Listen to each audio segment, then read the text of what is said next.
please cultivate pure motivation for becoming Buddha. Becoming Buddha to benefit all sentient beings. So when we think about our motivation for studying Lamrim, when we think about our achievement, it's a very great motivation, and the achievement is one of the greatest thing to achieve in samsara. Yes, we all who are studying Lamrim right now, we are very simple human being, have a simple family, also living with very simple life. But our motivation is one of the greatest important motivation, which is wishing to achieve Buddhahood. Then the achievement, which is the Buddha, becoming Buddha, is also one of the most important achievement which to achieve. Therefore, at the beginning, please cultivate great and pure motivation. And also, studying Lamrim is studying Dharma. Studying Dharma is mainly studying about our minds,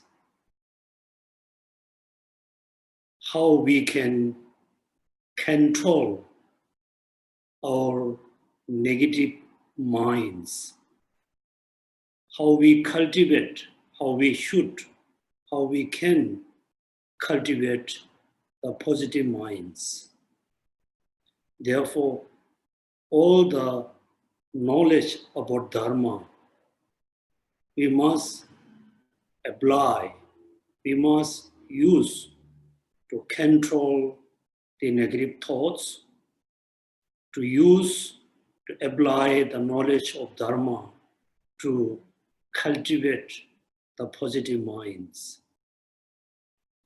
The more we cultivate positive minds, the more happiness we're going to achieve. The more negative thoughts we can control, the more we closer to liberation, closer to Buddhahood, closer to free from the samsara. Therefore, motivation is very important at the beginning. Also, we must know the reason why we have been study Dharma, have been study Lamrim. Most of you live in Singapore. You have a very busy life. Your days have to do so many things. Still, you try to attend, you try to study Dharma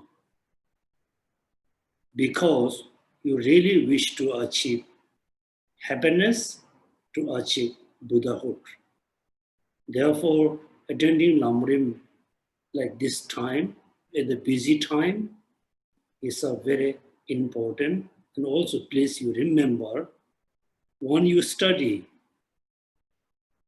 you also always remember, I need to practice. I need to practice.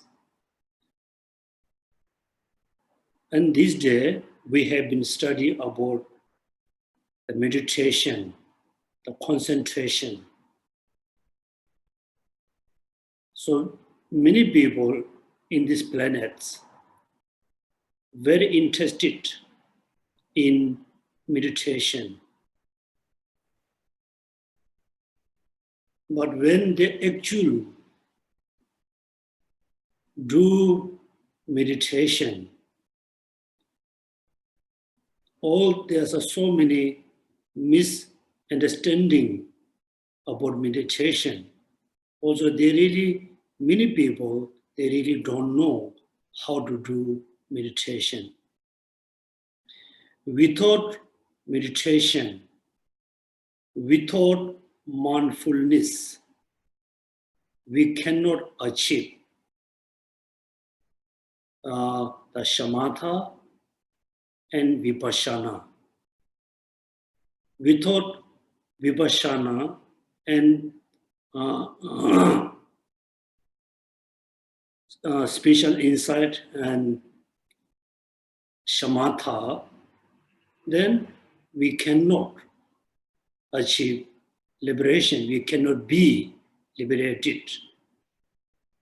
Therefore, meditation is very important, but we must know how to do meditation. Therefore, in the past, so many classes, we study how we should have the physical posture. Then also we learned what are the objects of meditation. Then also we learn the synonymous of the meditation, object of meditation. So when we study about object of meditation, then we already learned the object of meditation is not the external thing. It is internal thing. It's mainly the image of the object. For example, when we meditate on impermanence, first we need to realize, we need to understand the meaning of impermanence in the intellectual level. Second, we use certain logics and reasoning, then we fully develop the understanding of impermanence. Once you understand impermanence, then your mind just absorb, just focus only impermanence. But therefore, when I say focus on impermanent, I'm not saying you just focus the external object. You must focus the image, the image of impermanence, which is in your minds. So this is very important. Also, when we say, please, meditate on Buddha. Also, first you need to remember the Buddha based on picture, photo, statues. After you have the image of the Buddha in your mind, and your mind just absorb the image of the Buddha in your mind. Therefore, you call the mental image. Right? Then later we learned the flawless, the meaning of meditation. So today we start from the two topics, page number 47.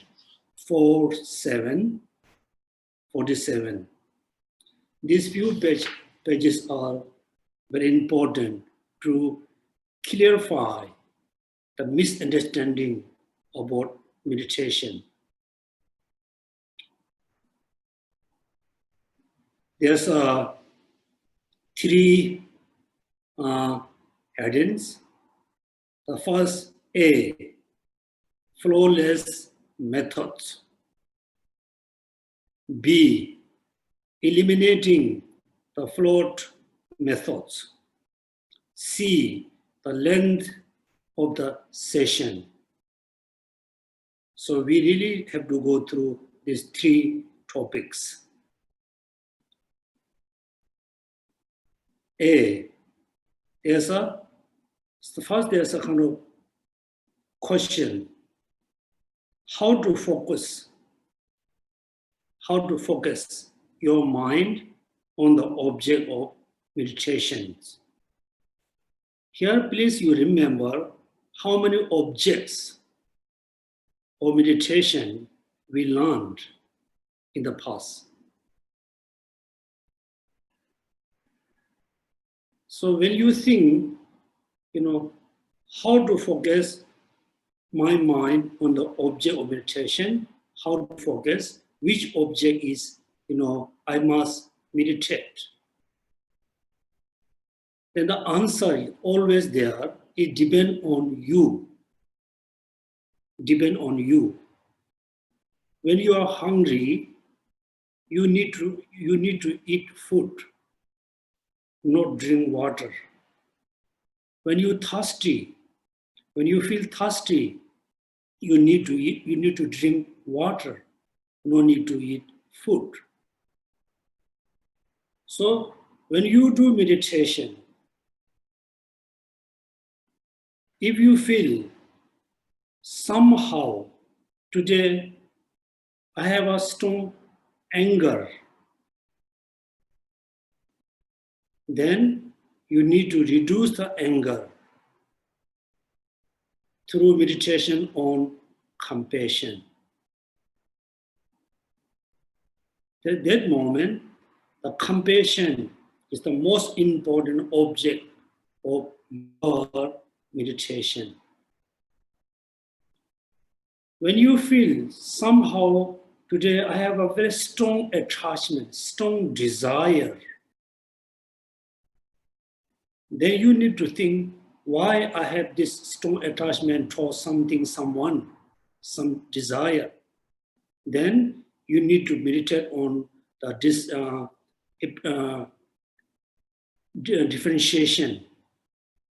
differentiate or essenceless. Then sometimes you think, somehow today I have so many thoughts is pumping in your mind. So many thoughts is arising. Then that time first you meditate on your breath. Remember, you just as a tool, you just count your breath in and out. Just count in, out, in, out. Or second, you just watch your breath. Then the thoughts going to be calm. Then you do the actual, usually what you do meditation on. Right? Therefore, how to focus your mind on the object of meditation. It has three parts. This has three parts presenting the flawless methods. Explaining the flawless methods. Eliminating the flawed methods. Indicating the length of the session. The flawless methods, the concentration that you will accomplish here has two special features. That means that when you do concentration, the concentration has two features, two kind of qualities. What are the two qualities? Please read.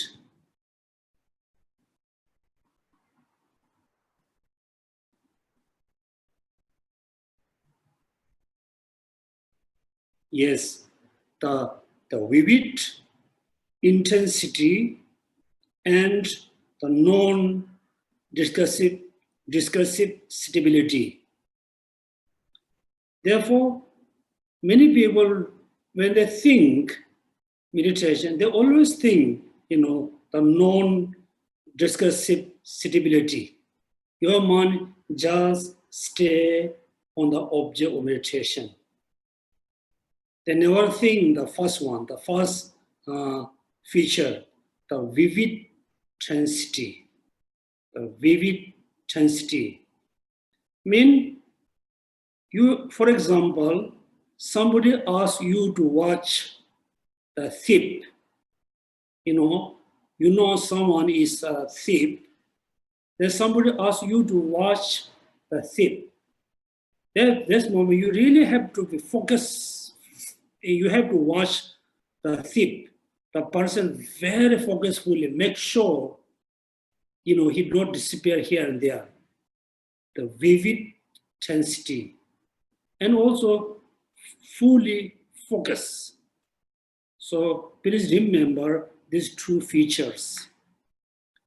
The vivid intensity and non-discursive stability. That means your mind is just, focus, watch, look at an object, just look.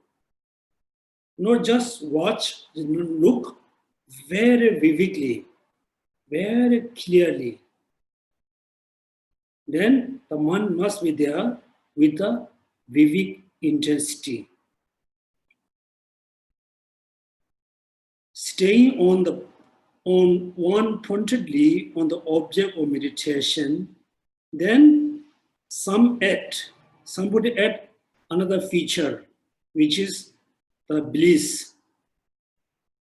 Then somebody add another feature, which is the limpidity.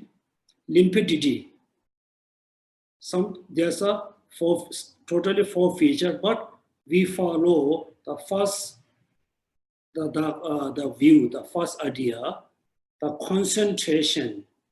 The meditation must have two features, which is the vivid intensity and non-discursive stability. If you are not able to focus on the object of meditation, not vividly, then your concentration is not the right concentration. You can have a very vivid intensity, not discursive stability. Then your concentration also not the right concentration, not right meditation. Please remember this two at the beginning. Now you please turn page number 48, the second paragraph. So when you think, if somebody asks, what does mean meditation? Then you must answer, the meditation, the concentration mean your mind fully focus on a single object with a vivid intensity, two features. When I say single object, it doesn't mean object, there's only one object.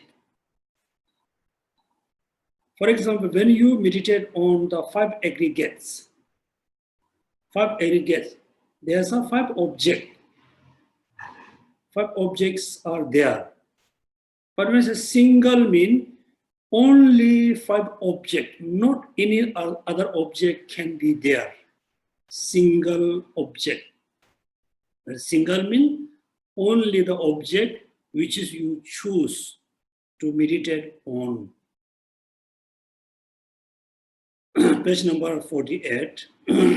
Since the development of this sort of vivid intensity is blocked as long as there's a laxity. Laxity, right? Please remember this sentence. I know, we cannot remember all the words from Lamrim. But please remember, the very certain words. Since the development of this sort of vivid intensity is blocked, as long as there's laxity. So please read this sentence few times. Then it stays in your mind.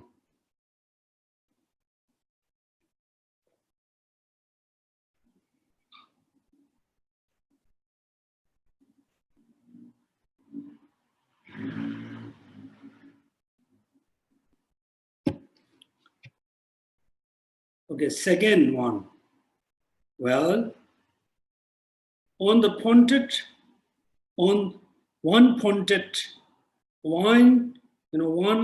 pointed non-discursiveness is blocked as long as there's a excitement. Also, read few times.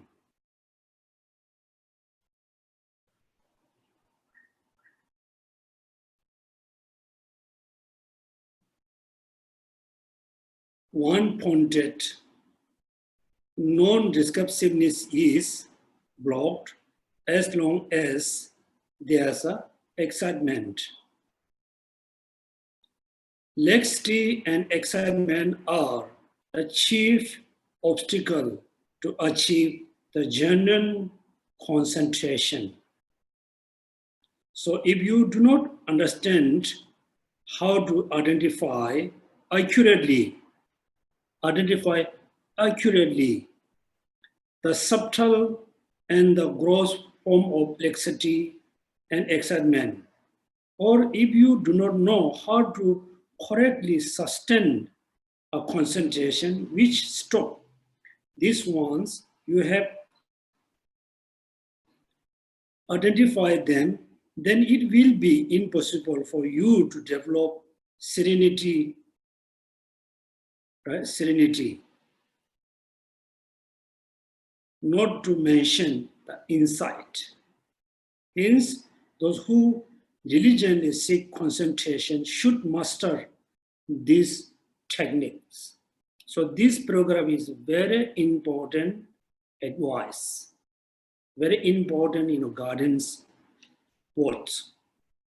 So in order to achieve flawless concentration, the concentration must have two features: the vivid intensity and one-pointed non-discursiveness stability.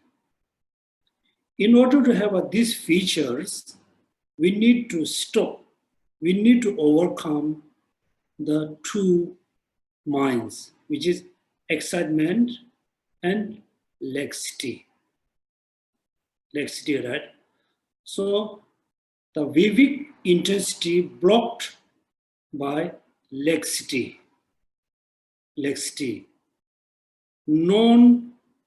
One-pointed, non-discursive discursive stability blocked by excitement. Right?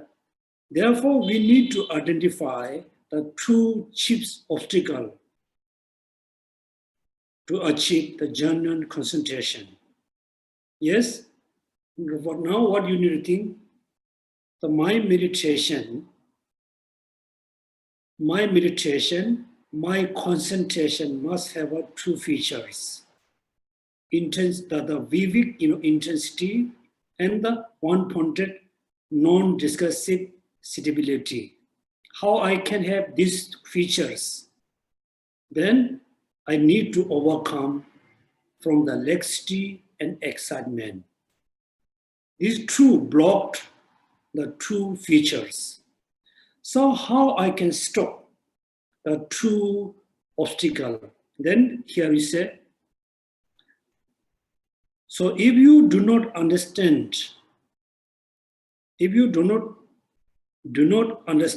how to identify, accurately the subtle and gross form of laxity and excitement, subtle and gross form of laxity, subtle and gross form of excitement. Laxity has two types, one is very gross, one is very subtle. Excitement has a gross and very subtle. So many people can recognize the gross, they cannot recognize the subtle, right? Also, please remember this sentence. If you do not understand how to identify accurately, make sure, without mistaking, if you have a little mistake to identification of the true, the laxity, excitement, then all your concentration can be, fall, totally become, mistake in meditation. If you do not understand how to identify accurately the subtle and the gross form of laxity, excitement, first, you cannot recognize. Second, or if you do not know how to correctly sustain mean, yes, continuously sustain the concentration. Then there's another problem. Which stop this one, you have to identify them. If you don't understand how to identify the gross, subtle excitement, laxity, then also you cannot sustain your concentration. At the beginning, you have a correct concentration. In between, it become faulty because the excitement come, the laxity come, right? Therefore, in order to continuously meditate on the object meditation, also you need to recognize the truth. If you do not know how to correctly sustain a concentration which stops these ones, you have identified them, then it will be impossible. It will be impossible for you to develop serenity, not to mention insight. So this is very, very important.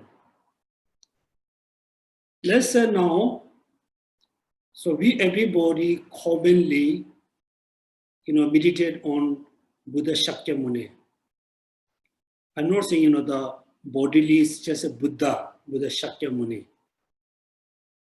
First, we need to visualize. Visualize means you need to remember how Buddha is look like. Once, based on the picture, painting, statue, you can have the image of the Buddha in your mind. This is based on the picture painting or statue. Do you remember also, based on the like a scripture, you can remember the actual Buddha who is giving teachings, who is walking here and there, actual Buddha. So you need to visualize few times the Buddha based on the picture something. After you visualize few times, then you have the image of the Buddha in your mind, right? The image of the Buddha in your mind. The image of the Buddha in your mind, the mental image of the Buddha, is the actual object of meditation, not the painting, not the photo, not the statue. Right? Then you can see, suddenly, you can see the Buddha, the image of the Buddha in your mind. Then you just, when you perceive the image of the Buddha in your mind, you just focus. Just, your mind must be there, just leave it there. Right? Then, first, second, third, your mind can see Buddha very vividly, very clearly. You can see very clearly. Also, your mind is still there. there. Then suddenly, your mind remembers something else, right? Your mind remembers something else. Then the mass has gone. That means this is excitement. Because your mind is there, due to certain reason, your mind has gone somewhere. Or your mind remember to recite mantra. This also excitement.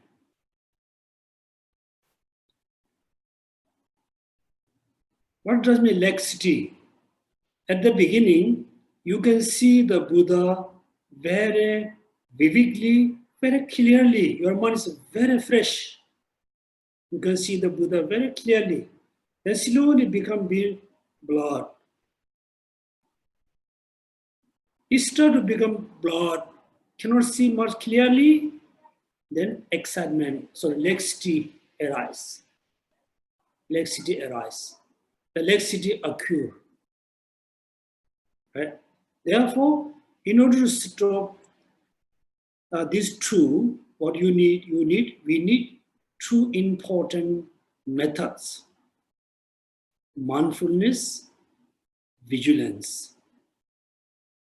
So I told in last class, usually we mix up mindfulness and concentration. Concentration, right? Mindfulness is kind of, your mind must remember, I'm meditating on the Buddha. My mind is just focusing on Buddha. You remember, I'm focused on Buddha. Suddenly the mind remember, like a chanting. Then the previous mind must remember, no, I must continuously meditate on Buddha, should not chant. So it reminds you mindfulness. Then the vigilance is just, kind of very powerful sensor in your mind. When the laxity occurs, you must notice. When the excitement occurs, you must notice. If you fail to notice when the day arises, that means we don't have the good vigilance. So please don't mix up the mindfulness and concentration, meditation. Concentration, meditation means the principal mind. The principal mind mainly focus the object of meditation. The mind, the principal mind, focus on the object of meditation. Then mindfulness must remember my mind focusing on Buddha. The vigilance must able to detect. Excitement come, he must remember. He's just, aware, excitement arising. Laxity is arising. So here, I'm saying, please don't, mix up mindfulness and concentration and meditation. So in order to have a correct concentration, we need to identify the two kinds of laxity, the two kinds of excitement. Laxity, we Tibetan call Jingwa. Jingwa means first your mind is very fresh, very fresh, able to see things very, very vividly. Slowly become bit dream. That means it's laxity. Excitement, we call gopa, mean your mind has we call your mind has gone somewhere. Your mind has gone, gopa. Therefore, you need to identify the two kinds of laxity, two kinds of excitement. And also in order to sustain the concentration, which stop this one, you have to identify them. Then it will be impossible for you to develop serenity, not to mention the insight. Next paragraph. The laxity and excitement are conditioned unfavorable for achieving serenity. Later, I will explain, I will discuss how to identify this unfavorable condition and how to actually stop them. Now I shall explain how to develop concentration in a manner conducive to achieve serenity. Here, concentration, right here, concentration refer to your attention remaining one-pointedly on the object of meditation. Yes, now you can say your attention remaining one-pointedly on the object of meditation. In addition, you must stay with the object continuously. Yeah, your attention remain on the object. How to remain there? One-pointedly on the object of meditation. Then, in addition, it must stay with the object continuously. Your mind must remind the object of meditation, not just remind, continuously. You continuously. Two things are needed for this, right? So when you do meditation, your attention must remain on the object of meditation continuously. In order to do this, what we need? We need two things. Two things are needed for this. Number one, a technique in which your attention is not distracted from whatever is had as original object of meditation. So please read this sentence few times. Number one,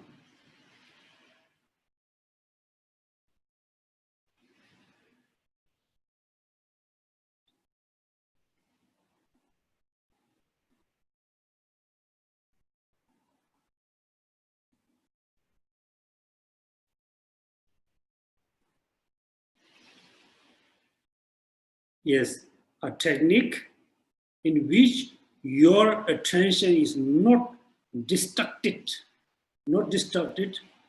from whatever is had as its original object of meditation. For example, we commonly meditate on Buddha. First moment, at the beginning, we are able to focus, we are able to see the Buddha very vividly, clearly. Right? Then we need two techniques. Number one, the technique which your attention is not distracted. Make sure you continuously there, not distracted from the Buddha. Your mind always there. Number two, accurate awareness of, there's two things very important. Accurate awareness of whether you are distracted, whether your mind distracted, and whether you are becoming distracted. Make sure you already distracted, from the object of meditation, or you're going to becoming distracted. The former is mindfulness. The latter is the vigilance, right? So the mindfulness always help us to continuously meditate on the chosen object. When the forgetfulness comes, when you forget the object of meditation, then your concentration is no more there. In order to stop the forgetfulness, you need mindfulness. Mindfulness. That means we commonly meditate on Buddha. We always remember my mind is meditating or focusing on the Buddha. You always remember, right now I'm meditating on Buddha. Mindful. You're always mindful. Your mind meditating on Buddha. Right? The number 2, the vigilance. The vigilance has a two function. It has a two kind of responsibility. Two responsibilities. Number 1, already distracted, the vigilance must notice. Going to be distracted, the vigilance must notice. Must notice, right? So sometimes we notice after fully distracted is too late. So beginning of the distracted, we must notice. After distracted, we must notice. When we notice, then we can bring our mind back to the object of meditation. So here what we learn, the concentration has two features. The true feature can be blocked, usually blocked by anxiety and excitement. So we need to stop. How we stop? First, we need to identify the laxity and excitement. The laxity has two types, gross and subtle. Excitement also has two kinds of gross and subtle. After we fully identify the two obstacles, then we do meditation. When excitement comes, laxity comes, the vigilance must notice. In order to continuously meditate on the object of meditation, we need powerful mindfulness. Mindfulness, right? So this is what we learn right now. Next, there's a quotation from, I think, Vasubandhu. Yeah, Vasubandhu. Mindfulness and vigilance bring about close mental focus because the former prevents your attention from the wandering. Please read this paragraph a few times.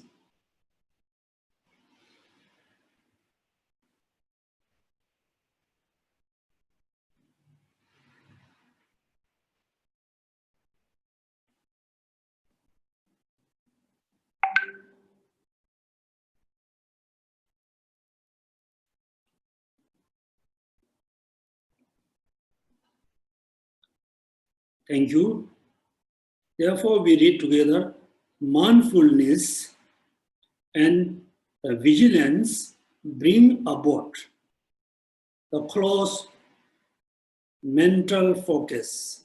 Mean the vigilance, mindfulness bring our mind close to the object of meditation, always close to there, because the former means the mindfulness, prevents your attention from the wandering. Remember, the former means the mindfulness prevents your attention from the wandering from the object of meditation. And the latter means the vigilance clearly recognize that your attention is wandering. Right? The mindfulness prevents your attention from wandering from the object of meditation. Therefore, first we meditate on the Buddha. We chose the Buddha, we meditated on Buddha, like 2 minutes.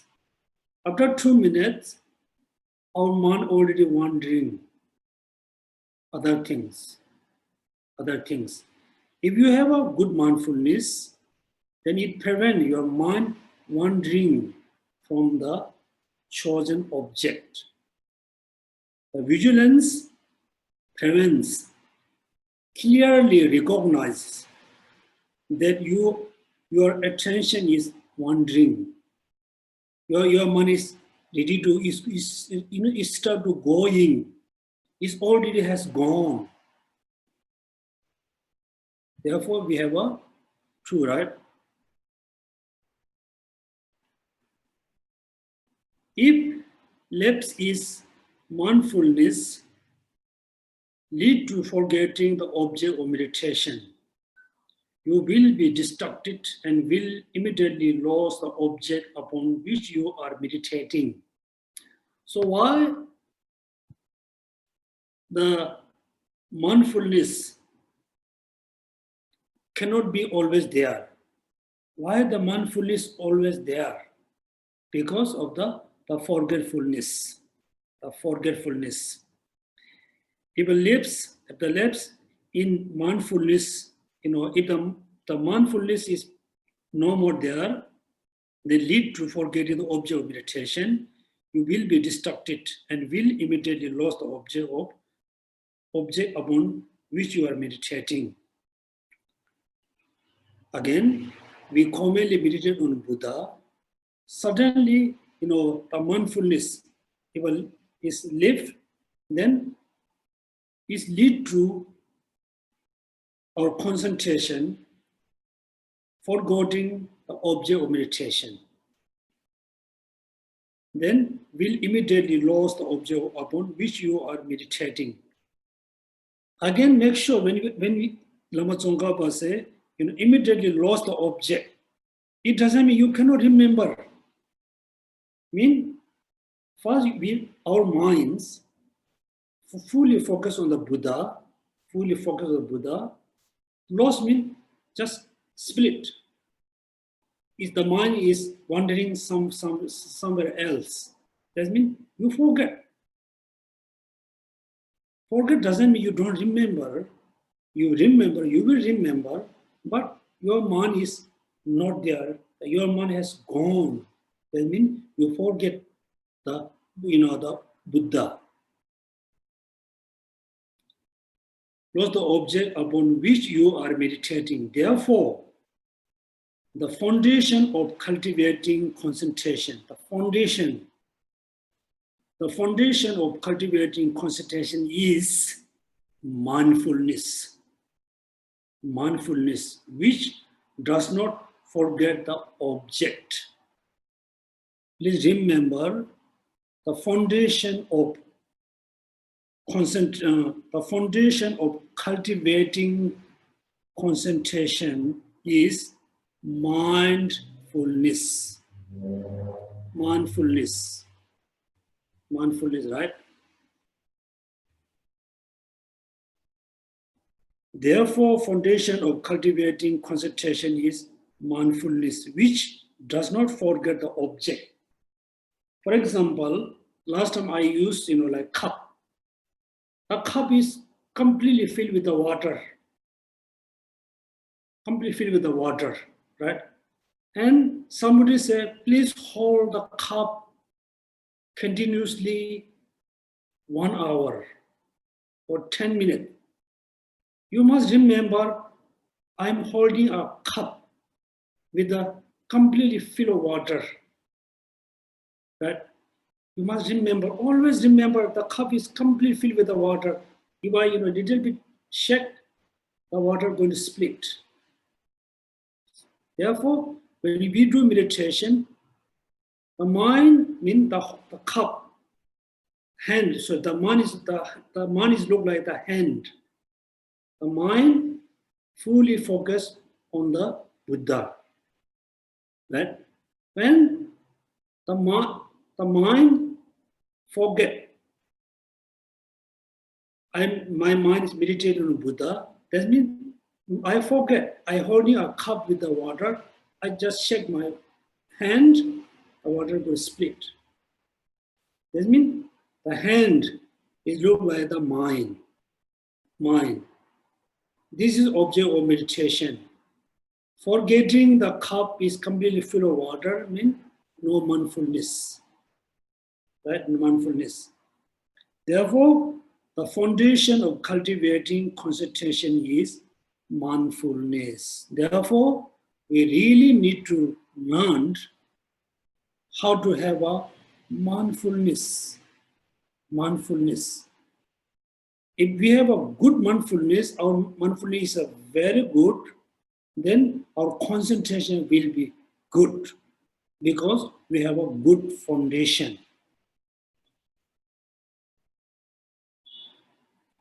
Then why mindfulness is foundation for cultivating concentration? That is in here, which is mindfulness, which does not forget the object. Right? Object. How does such as mindfulness focus your mind right on the object of meditation? So here I think we must, the few things we really need to remember related to this focusing your mind. We have to remember there are a few things. Next, there's another question, How does such as mindfulness focus your mind? Mindfulness focus, the mindfulness and mind is separate. Make sure you should not mix up again mindfulness and your mind. Mindfulness is kind of remembering. We Tibetan call, Tempa, Tenshe. Always remember. Oh, my mind is meditating on Buddha. My mind is meditating on Buddha. Always remember it's there. If you forget, the forgetfulness come, then you lost the object meditation. Therefore, please don't mix up mindfulness and mind. How does such as mindfulness focus your mind right on the object of meditation? That means mindfulness is a helper to help the mind to concentrate on the object of meditation. Mindfulness is helper. If there's no helper, the mind cannot be focused on. Once you have at least visualized the object of meditation in the minimal manner are explained above. Right? First, we need a minimal kind of visualization of the object of meditation. Above, generate powerful apprehension of the object that tightly hold it with your attention. After you have set your attention on the high level, stabilize it on the object without newly analyzing anything. Right? This sentence means once you have at least visualized the object of meditation in the minimal manner as explained. Again, let's say among the object of meditation, among the 5 aggregates, form, right? Form our physical body. So first we need to know the nature of our physical body, like concentration on physical body. So when in order to meditate on the form, the physical body, first we need to visualize. Visualize doesn't mean you just imagine, no. You need to remember the definition, the meaning of form, the nature of form. Minimum, you must have a little understanding. Then slowly the little understanding, you can generate more powerfully. Then you can able to understand the form more precisely. precisely. Then object that tightly hold. When you fully understood the nature of form, then one is just tightly hold. Tightly hold.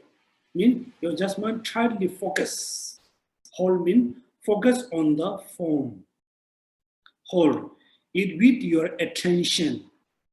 After you have set your attention at a high level, when you set your mind with the form, that means that your attention completely set with the form, quite high level. Since then, here at a level, stabilize its own subject without newly analyzing anything. When your attention completely set with the object of meditation, just stabilize there. Don't do another new kind of analytical things to other object. That means somebody give you responsibility to watch the thief. That means you have the responsibility to just watch the thief. You should not watch, something else. That means when you meditate on form, first you need a certain understanding of the form. Then you generate a more powerful apprehend the form. Then your mind just set with the form and stabilize there, since you should not do any new analytical things with the other object. Without analyzing things with regard to mindfulness, then there's another quotation from Asanga. What is mindfulness? Now it's become more clearly, right? So mindfulness prevents our mind from the wandering from the object of meditation. Mindfulness is the foundation of cultivating concentration. Now question, what does mean mindfulness? What does mean mindfulness? This indicates the sentence here, what is mindfulness? In regard to familiar object, remember these parts, familiar object. Second part, your mind is not forgetful. Third part, operates without distraction. This is the definition of mindfulness. In regard to familiar object, your mind is not forgetful and operates without distraction. So this is a quotation from Asangas. Then the definition here. This indicates, this sentence has two parts. Number one, regard to the familiar object. Second part, the mind is not forgetful.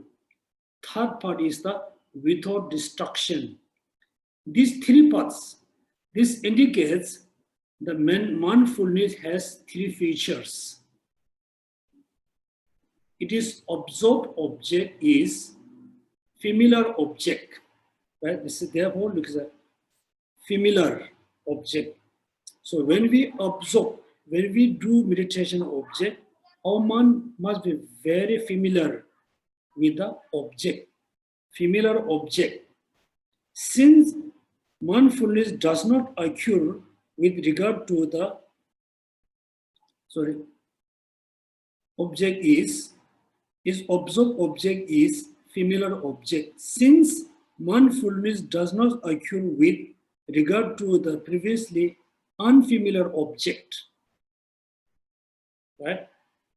So mindfulness means is familiar object. First, you have to familiar with the object. Then, if you are very familiar with the object, then the mindfulness always remember the object because your mind is very familiar with the object. familiar object, since mindfulness does not occur with regard to the previously unfamiliar object. In this case, the image of the previously ascertained object of meditation appears. The second part here, subjective aspect of manner of apprehension is your mind not forgetting the object. The second part is not forgetful. As indicated by phrase, your mind is not forgetful. In this case, it is your mind is not forgetfulness of the object of meditation. So it's a three features. Absorbed object mean a familiar object. Number two is subjective aspect or manner as apprehension is your mind. Your mind is not forgetting the object. It's indicated by phrase, your mind is not. Then what does not non-forgetfulness mean? That it is not mentioned in the reference of the merely being able to remember what your guru taught you about object. So what does mean non-forgetful? I said in the before, when we meditate on Buddha, our mind focuses on the Buddha. Due to some reason, we remember something else. That means we already forgot the Buddha. It doesn't mean you cannot remember. If somebody asks, it doesn't mean you cannot remember. Forgetfulness means when you split, when you split your mind from the object, then you have a forgetfulness there. So please remember the definition of mindfulness. Familiar object, your mind is not forgetful and operates without distraction.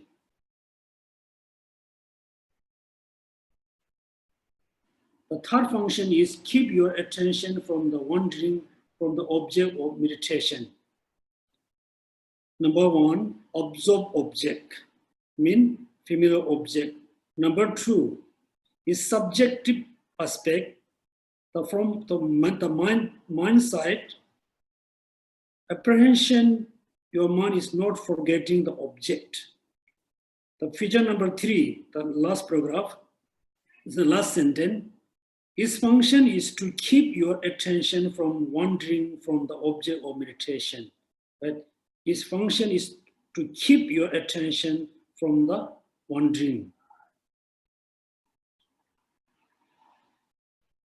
object of meditation. There's a few quotations, there's very similar. Then please turn on page number 50.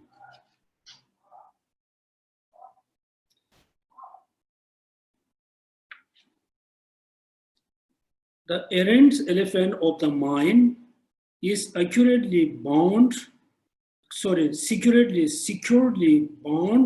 by the rope of the mindfulness to the steadiest pillar of the object of meditation and is gradually controlled with the iron hook of the intelligence. So last time also we discussed our mind is look like elephant. So we need to train our minds. The person who train elephant, first the person need to tie elephant with a very stable pillar with the rope. So our mind is look like elephant. The mindfulness is look like the rope. Then when the person train elephant, the person has a equipment like an iron hook. When the elephant not act what the person said, then he used the weapon, just sometimes need to hit the elephant. Therefore, our minds look like elephant. Mindfulness look like a rope. The pillar is look like object of meditation. The iron hook is look like vigilance. Right? Therefore, when you look at the painting of meditation, you can say elephant has a black color. Elephant is black elephant. Slowly, the black elephant turns into white. Then, next to elephant, there's a practitioner. The practitioner holds the iron hook with the, I think, the iron rope.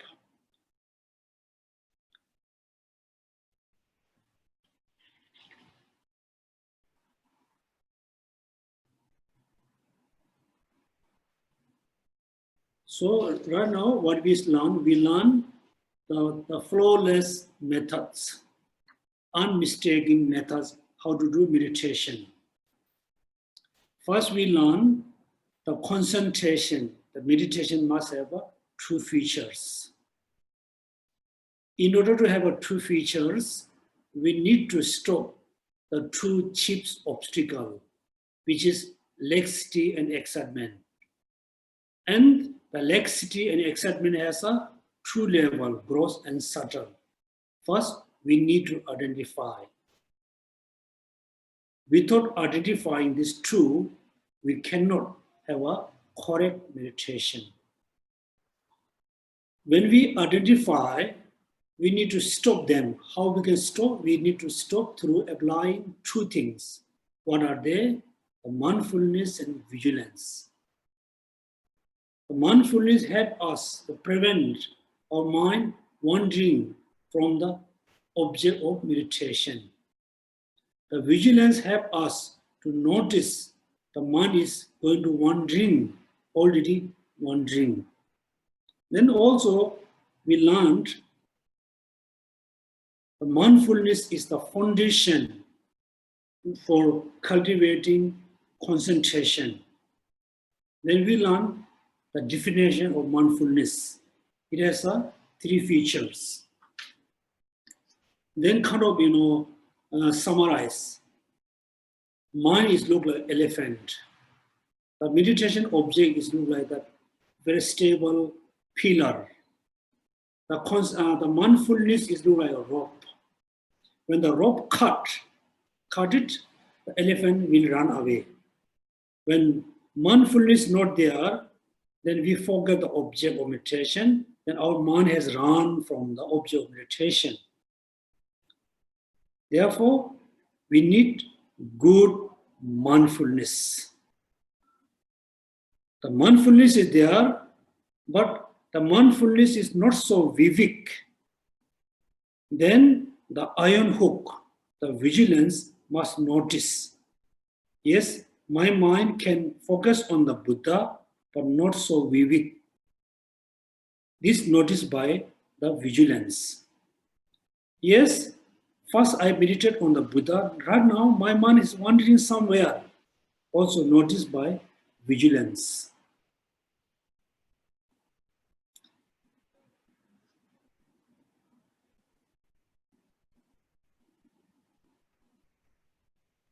Okay, now I think we just go to the next topic. The length of the session.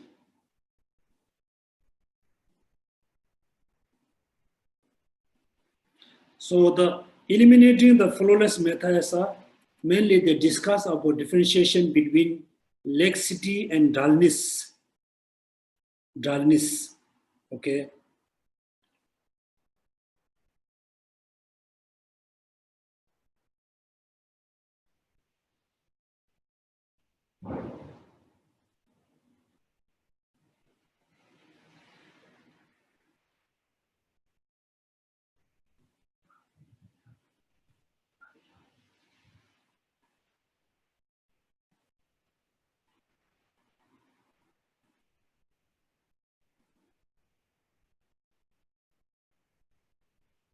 I think still page number 51.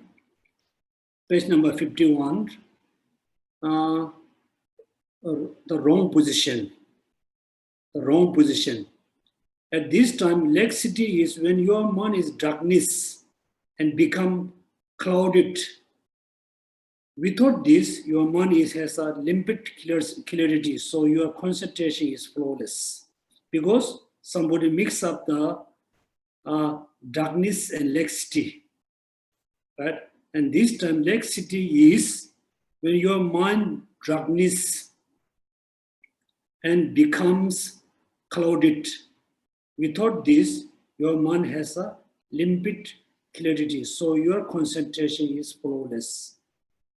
Reply, as these statements does not differentiate the lethargy and laxity, or lethargy and laxity.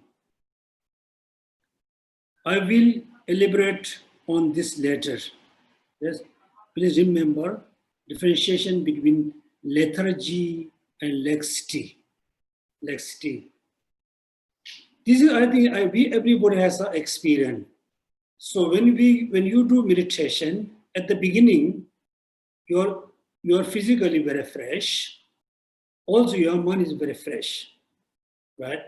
Then when you do meditation on the chosen object, whichever you're going to do meditate on, first, yes, your mind can see the object.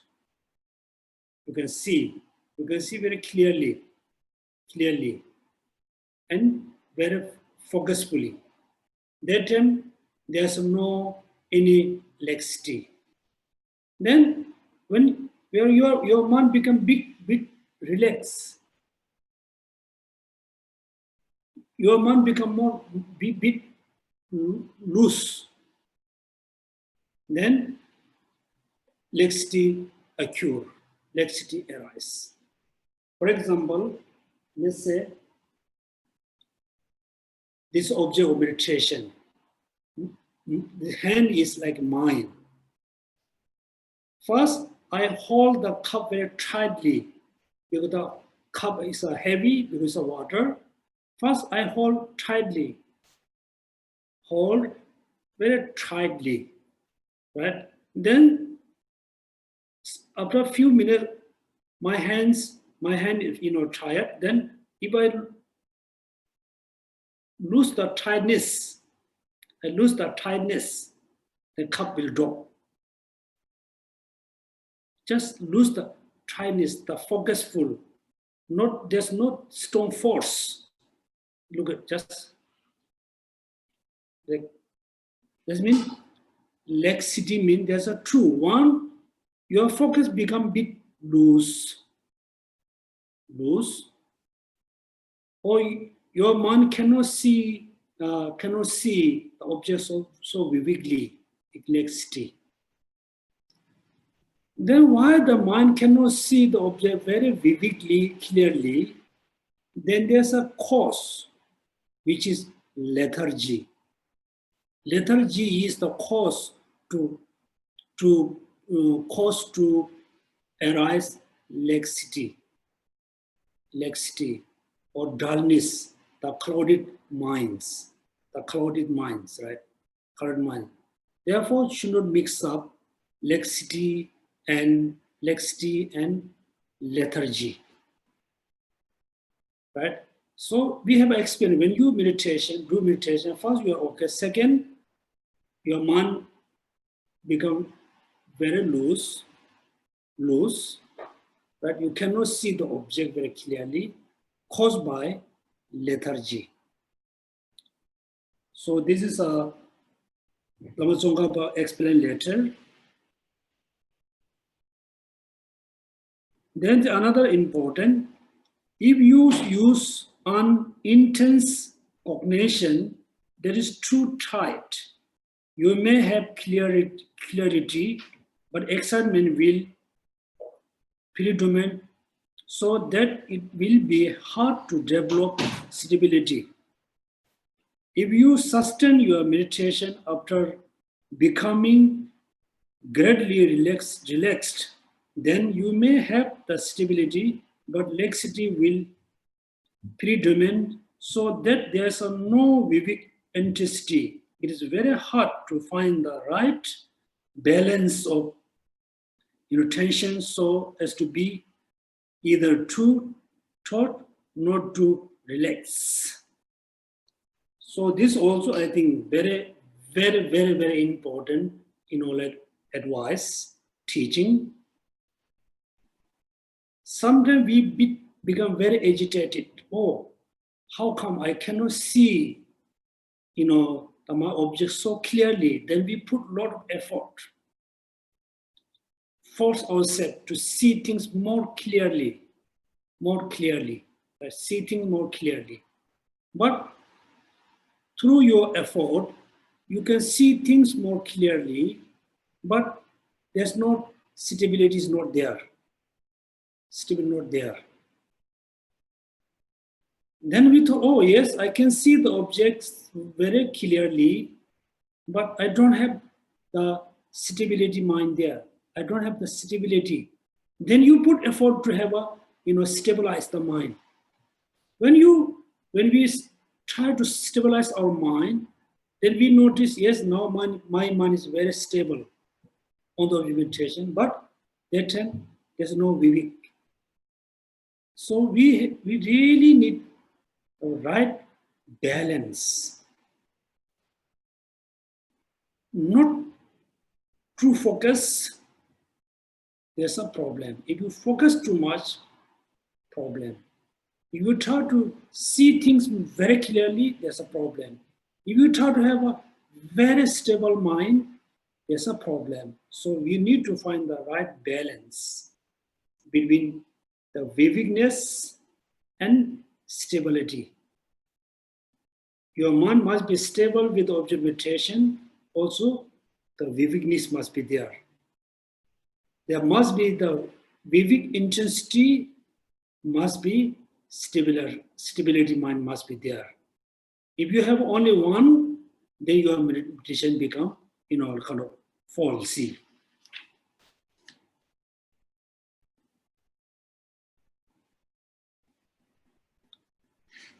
Okay, now we turn page number 54. 54. So before we move the next topic, which is the length of the session, does anybody has a question? I should clear. Geshe Lo, Yes. Wei Peng has 4 questions to ask. Okay, Wei Peng, can you kindly unmute your mic? Hi, Geshe Lo. There are 2 expressions on page 49 on the root text, which even after you explain, I didn't quite understand. The page, let me go to the chat, sorry, because I typed in the chat. On page 49, right? First paragraph, 49. It says something like, there's this expression high level. First paragraph, line 3.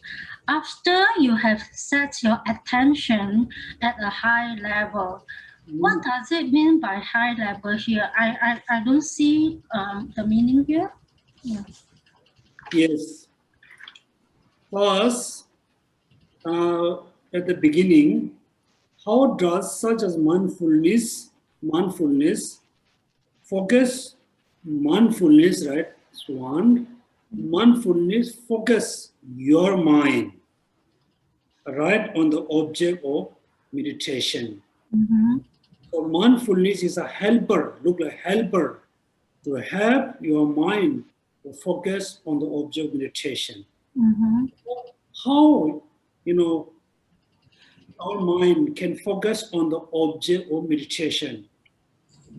Then here, once you have at least visualized the object of meditation in the minimal manner explained above, right?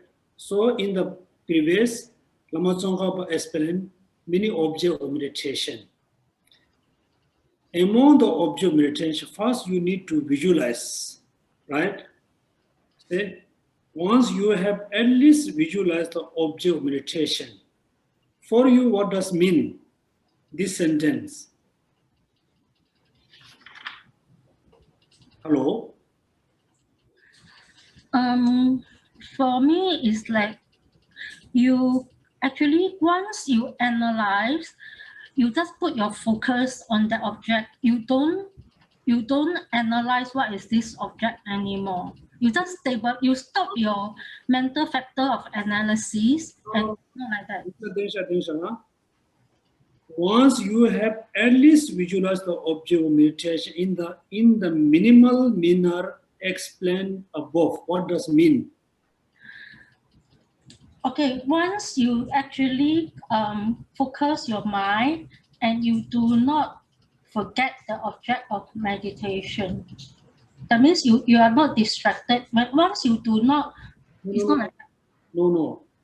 Because once you have at least visualized, right? Let's say everybody beginner of meditation. How we do meditation? First, we have at least visualized the object of meditation in the minimal manner as explained. First, we need to remember the object of meditation. Very minimal manner. Minimal mean very simple way, right? You need to remember very simply the object of meditation. Let's say 5 aggregates. 5 aggregates. Among the 5 aggregates, please you remember the form. I'm not talking, the pillar and cup like physical body or the truth of suffering. Remember the physical body. Explained before. Then generate powerful apprehension. Then when we remember the form, that time there's a mind which apprehend the form. Yes. Very simple way. That the apprehension, right? The apprehension generate more powerfully. The mind, which is remember the form, we generate more powerfully, more strongly, and the object of tightly hold. That means the form, the mind, which is remember the form, generate more strongly and tightly hold. Hold what? Hold by attention. Form. Hold the form. Form. Hold it with your attention. Right? So after you have your mind reach quite high level of understanding of the form. Form, then your attention just set at that level. Okay. Since for a while, you should not do any newly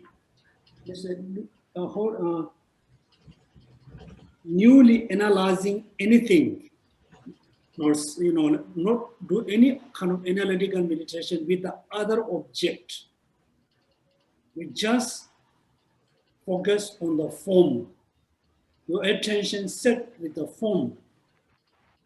Since when you already set your attention with the form, you should not newly analyze anything. If you do new analyzing with the other things, then your mind going to have a destruction. Your mind going to be distracted from the form. But clear? Okay. Okay. Thank you. The second question is the next paragraph. This indicates that mindfulness has 3 features. Is the observed object is a familiar object, right? So how do we normally will ask when we do meditation to choose a familiar object, right?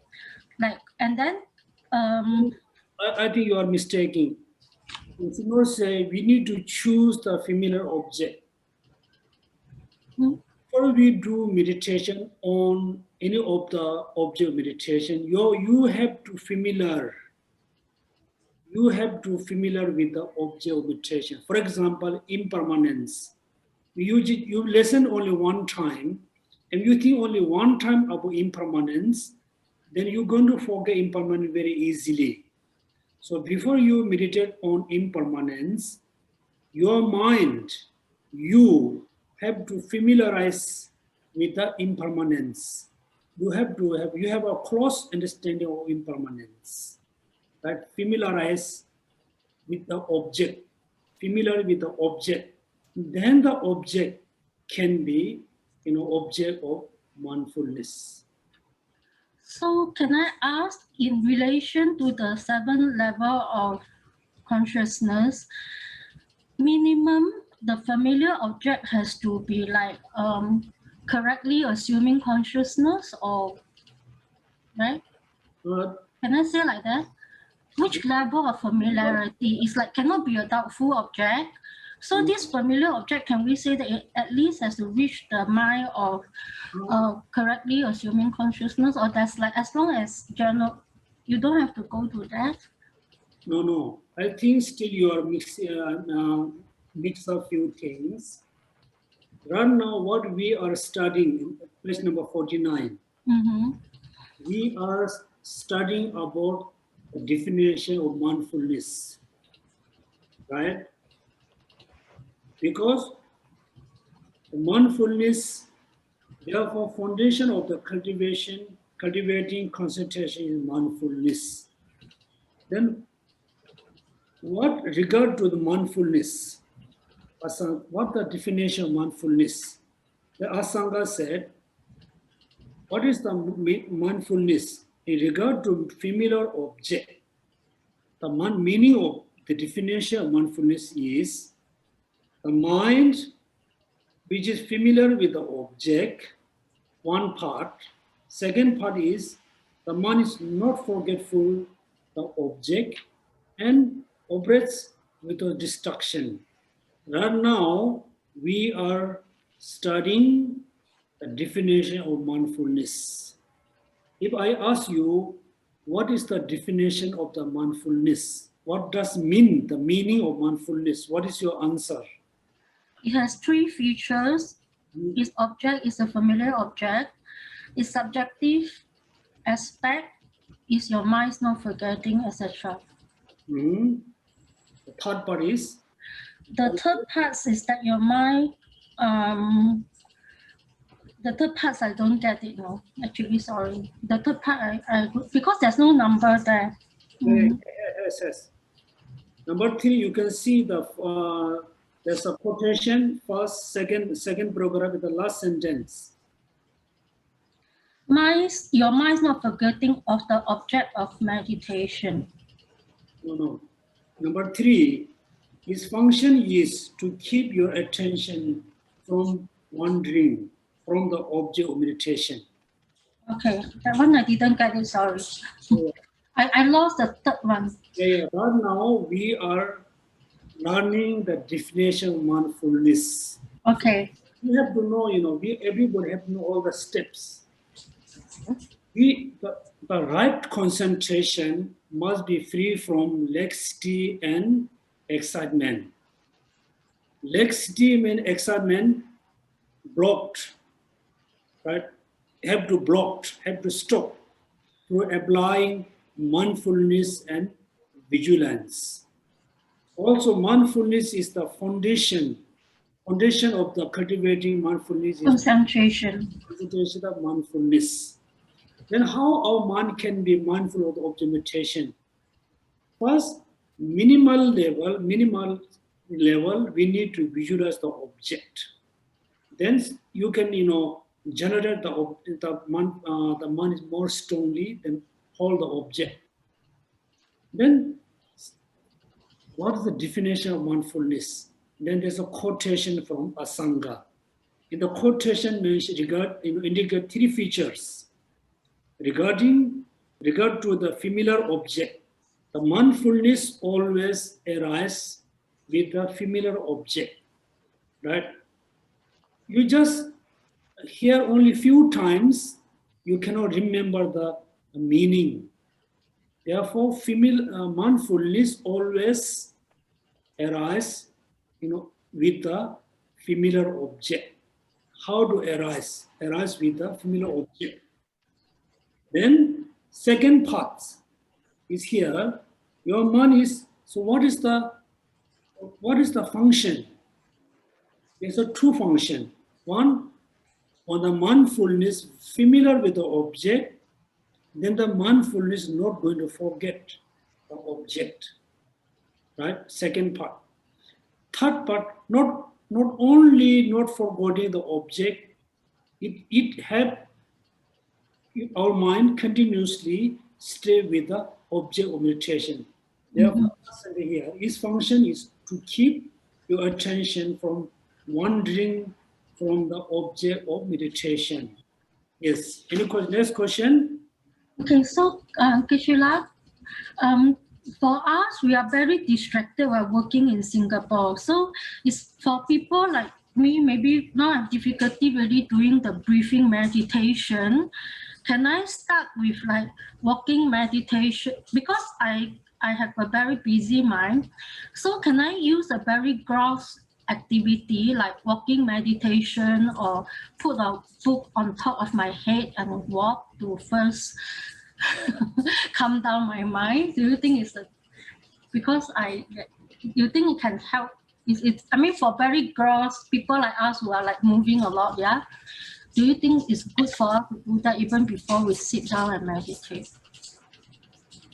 In the, let's say, I don't read any like Chinese Dharma books.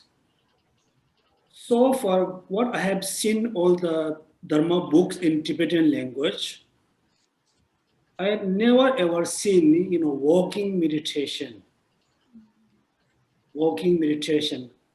But many Buddha teachings said, Buddha, when he walks, walking with the mindfulness, eating with the mindfulness.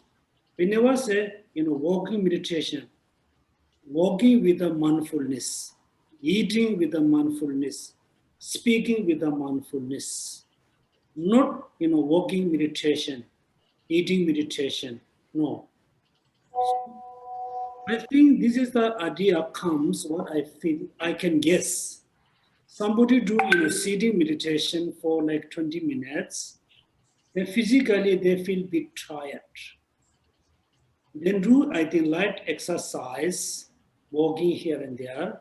Even though when they do light exercise, they still try to have a mindfulness. Mindfulness. Yes, I know how to do the walking meditation. You remember, I'm lifting my, right leg and moving toes, touch to the ground. Second, moving the next legs, is moving, touch to the ground. Yeah, these are kind of techniques. Yes, we remember the last time somebody asked, so we are busy, how we can have a simple kind of practice, Dharma practice. Yes, you are true. For me, what I feel, you are both ideas, walking, meditation, facing for the wall is totally, I think, for what I feel is not useful. The most important, useful one, do meditation on your breath. Breath, that means you are learning how to, when you shake your body, also is going to shake your mindfulness. As a beginner, do the breathing meditation. Focus on your breath. Clear? There's a two technique, right? When you count in and out, maybe 100 times, 200 times without losing the focus. Second, you should not count. You just absorb your breath in and out. This is the best technique for beginner. Thank you. Okay. Yes. So last question, Geshe La, vigilance, right? There are two functions of vigilance, and one is to become aware of the mind, is to be aware of the mind becoming distracting. It is very difficult for us to understand what it is. Is it possible, if you have time, to lead us a very short meditation to have a taste of such a mind? To know what is vigilant like? The two functions of vigilance, the second, there's one which is even before you are totally distracted, the vigilant mind become aware of the mind starting to be distracted. When we read the text, it's easy to understand. But in practice, I request Geshe, can we do a meditation together with you at times to have a taste of that? Here, okay, all this technique, is quite easy to understand. Definitely very easy, even though for me very easy to understand. When we do the actual meditation, not easy. Here everybody commonly do some, like a kind of experiment. Right now we can do some kind of experiment.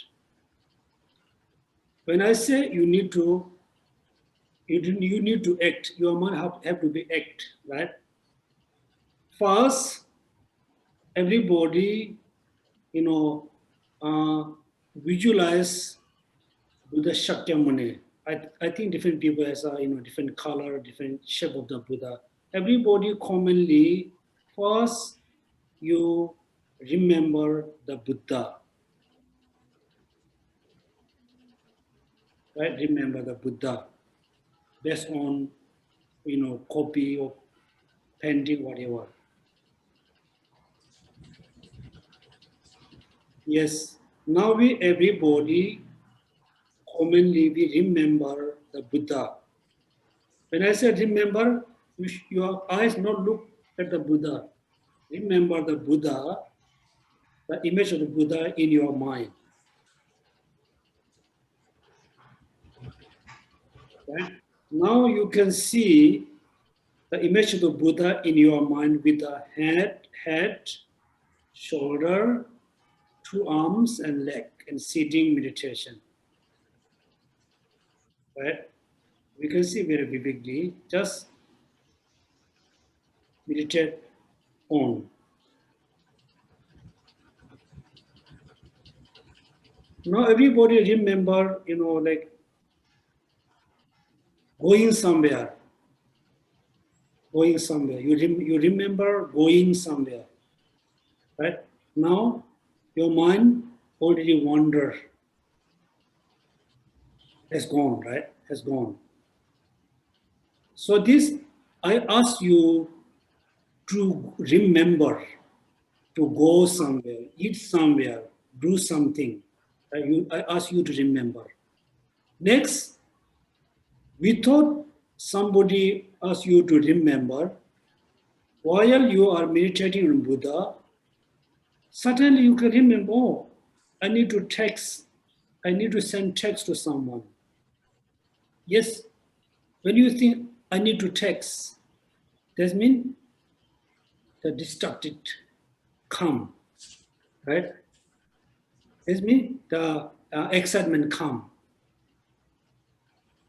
So before the excitement actually occur, the vigilance minds must notice, oh, now the mind is going to distract by the thought which is remembering, texting, going to distract. That means the vigilance notice. Second, you already keep thinking about texting to someone, then you notice, oh, now one is thinking about texting something, you notice already distracted.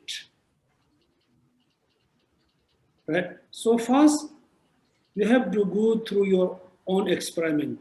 First, meditate on Buddha, meditate on impermanence.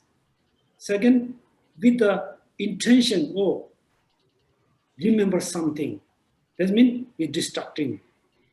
is excitement come. Then you must remember, I notice my mind remembering, sending a text. Remember, right? You have to go through this technique to have a vigilance. Start to notice is going to, start to distract it. Already distracted. This vigilance. Second, the forgetfulness. Once you again meditate on Buddha for few seconds, slowly you cannot remember the Buddha. That means you must notice, now I cannot remember, I cannot see the Buddha. That means you already forget. You have the forgetfulness. How did you forget to remember the Buddha image in your mind? How did you forget? Because you don't have the mindfulness. Mindfulness, right? Mindfulness blocked by forgetfulness. When you focus something, you don't have a mindfulness. Therefore, you always mindful, my mind meditating on Buddha. Do this kind of experiment to learn how to have a mindfulness. Then, in between, yes, your mind become quite good. You can see the Buddha very clearly. Slowly cannot see clearly. That means laxity. Your mind become loose. Your focus become loose. Slowly cannot remember anything. Therefore, you are right. When you read books, you can understand. When you practice, you don't understand which distraction might come, the excitement or laxity or dullness, the lethargy. Therefore, few times you have to go through this kind of experiment. Then I think, you will notice excitement occur, laxity occur, the lethargy occur. So otherwise, therefore at the end, Lama Tsong-kha-pa said, you have to go through your own experience.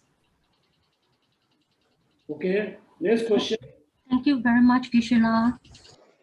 Okay, so I cannot, so please, keep all the questions. So tomorrow I try to explain.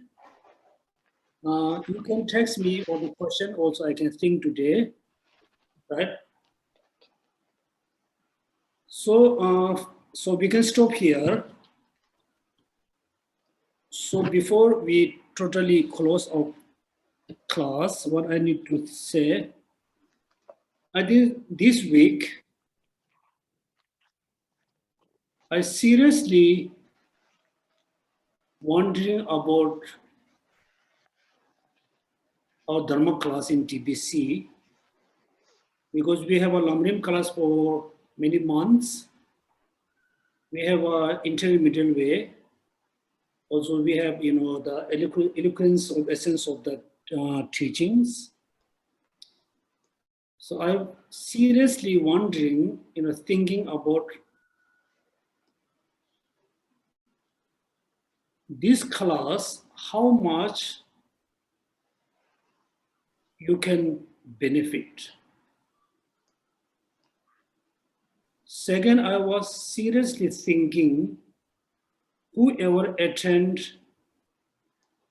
my class, let's say my class, in any classes, any Dharma classes, I was seriously wondering, thinking, how much you are serious about practicing Dharma. Because we have been studying about the meditation for many classes. Have you ever really go through the actual practice about meditation or not? you are just, attending Dharma class from me, from Ruchen Farsi, from Venerable Geshe Abdullah, from other, teacher. I'm seriously thinking, are you just attending the Dharma classes or you are seriously doing practice? If you are not serious about practicing, then it's very very unfortunate, because you're just listening all the teachings, you have been collecting all the kind of information, ideas, knowledge. We're just collecting all the knowledge of Dharma, not practicing. That means it's become, really useless. You spend a lot of times about listening, teaching, spend a lot of time reading books. If you're not practicing, then you're really missing the most important parts. So therefore, I know different people has a different ability to practice Dharma, but please practice the Dharma as much as you can, according to your ability, according to your time. So most of us, maybe few of you, otherwise most of us over 50, 60, we don't have a lot of time. We don't have many years to live. We are almost, more than halfway to our death. If we keep collecting all the, Dharma knowledge, not practicing, at the end, when the actual death comes, we won't have anything to bring with us for next life. We don't have anything won't have any important, useful thing to apply the moment of the death. Therefore, please everybody be serious about your practice. Of course, I know most of you very serious about studying. Most important, be serious about your practice. We don't have many years to go. Maybe we have another 20 or 30 years. Year pass so quickly, so fast. So moment of the death, when the death comes, we should feel proud, we should feel happy. So I have been studying Dharma for many years. I have been practicing Dharma for many years. Now I'm not worried about my death. I'm not worried about my next life. I'm very confident in my next life. I will be born into higher realms. I will have a fortunate life. Moment of the death, make sure you don't have any sense of regret, sense of attachment. So therefore, please everybody, I know all of you, most of you, very serious about studying. Please be more serious about your practice. Because there's only 5 treatises, right? Abhidharma, then Pranjana Paramita, Pramana, Madhyamaka, and Vinaya. There's 5 treatises. That means we have only 5 practices. Pranjana Paramita is like emptiness, or practicing bodhicitta. Abhidharma, more about meditation. Vinaya, more about ethics.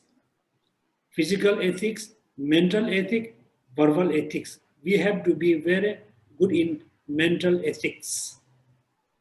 That means, so look at there are so many texts or books or teaching about emptiness. 5 treatises from Nagarjuna. There are 3 important treatises from Chandrakirti. Then, Buddha Palita, so and so. All the teachings explain emptiness. just one subject, emptiness. In order to realize emptiness, yes, we have to study all the texts, but if you could, you just have just few lines, few sentences about emptiness and reflect very seriously, deeply about emptiness. Then we will realize emptiness. Bodhicitta, there are so many teachings, so many books about bodhicitta. Once we have a great compassion towards all sentient beings, bodhicitta next. Bodhicitta is next to great compassion, very close. So we have been talking about bodhicitta. We try to practice bodhicitta without having the good foundation, which is great compassion. Therefore, every day, please practice great compassion. The bodhicitta next come very easily. Then emptiness, bodhicitta, have to practice for many years with the meditation. So yes, there are so many books again about meditation. Very simple technique. We need to learn how to have a good mindfulness. First, try to learn have a good mindfulness. Then we have a foundation to build meditation. Right? Meditation, concentration. When you have a good mindfulness, then everything will, all the meditation will come.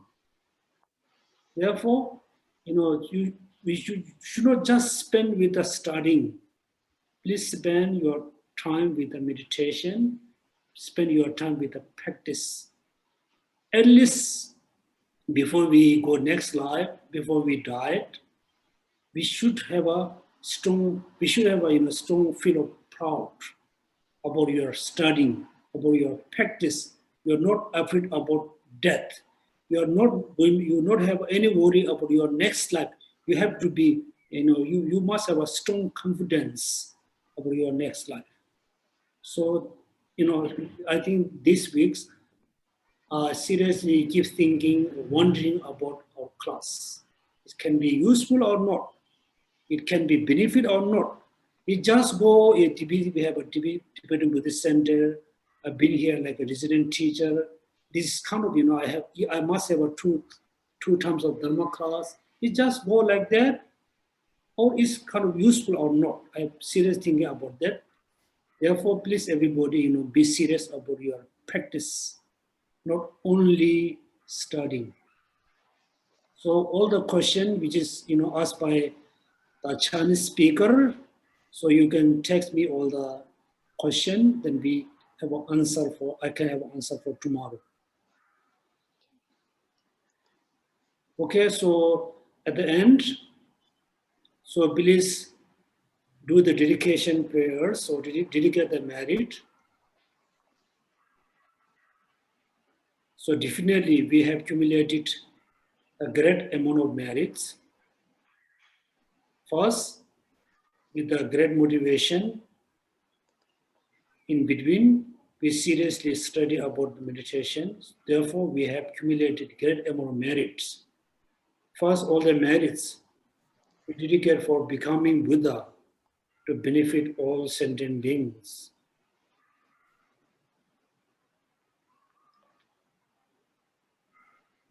Second, dedicate the merit to have a better understanding of Dharma, have a proper practice of Dharma.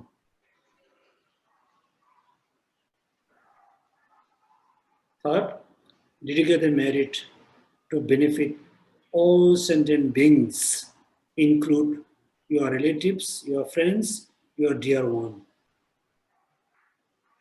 Last, dedicate all the merit to free all sentient beings, all human beings from the COVID-19. Although right now there's a serious problem in the Middle East. This problem will, become more serious. So please dedicate the merit to reduce all the conflicts all over the world. And dedicated merit the people who always support TBC.